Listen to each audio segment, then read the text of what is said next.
Hello everyone and welcome at the Cyber Show Paris. I have the pleasure to be with Elliott Wilkes. Elliott, welcome. Thank you very much. You are the co-founder of ACDS Global. Who is ACDS?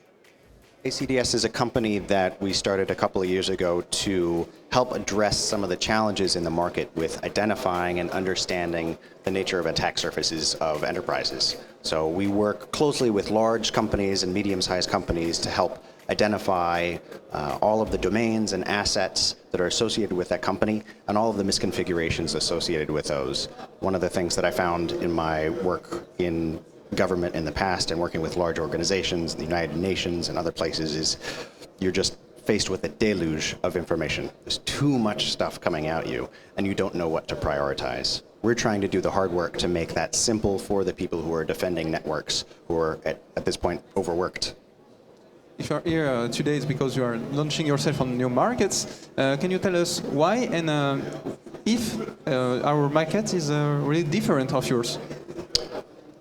It's interesting. I've worked in a number of different countries before. I worked for a while in France, and the challenge that I've seen is actually cybersecurity issues are the same across the board.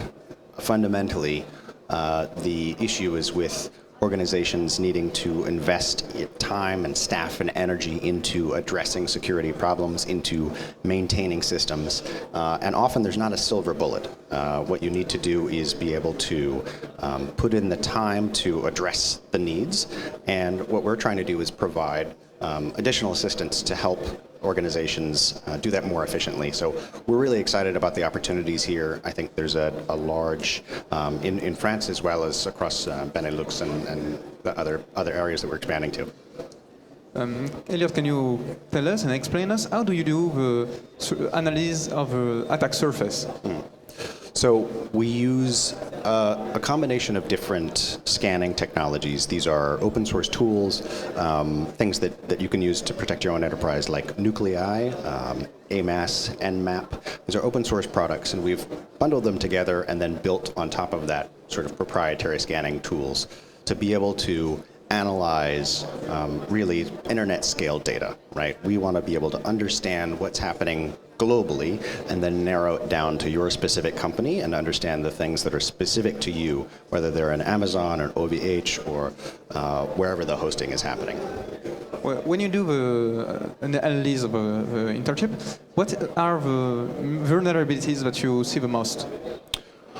Some of the vulnerabilities, some of it's really basic stuff, like certificate management, patch management, right? You see so many instances of an Apache server or a Linux server that's one or two versions behind.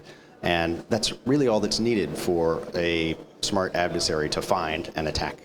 One of the big things you see if you look at the honeypots and other systems that are producing data on the kinds of attacks that are really prevalent in the internet is you're looking at telnet brute forcing. So this is a protocol that's used. It was developed in the early days of the internet, and it was developed to it's insecure communication. It's basic communication. There's no encryption or any security protocol as part of that. So what we're trying to do is, and that's used in IoT devices. So if you have an IoT device, for instance, your Clean, your AC, it's connected to the internet at your data center. It shouldn't be, right? And it's often using a protocol that's insecure, that is impossible to secure. So what you need to do is make sure that you've protected that. That's something that we see quite a bit, and it's something that often companies run into and they're not aware of because it's not an asset that they bought as part of their normal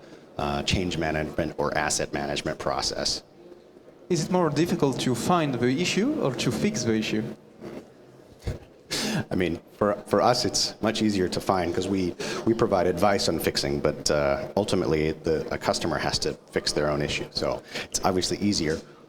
But I'd say I think absolutely it's harder to fix. The challenge that many organizations have is in a day, depending on the size, you may only be able to fix 10 things, right? And so our job is how do we do the really hard work to figure out what is that list of 10? What are the things that are most important for you and for your organization? Not for anyone else in the public, but for you, for your technology stack, for your situation, for your attack surface, and the global distribution of your assets. What are the things that you need to do today? Thank you very much, Elliott. Merci, thank you.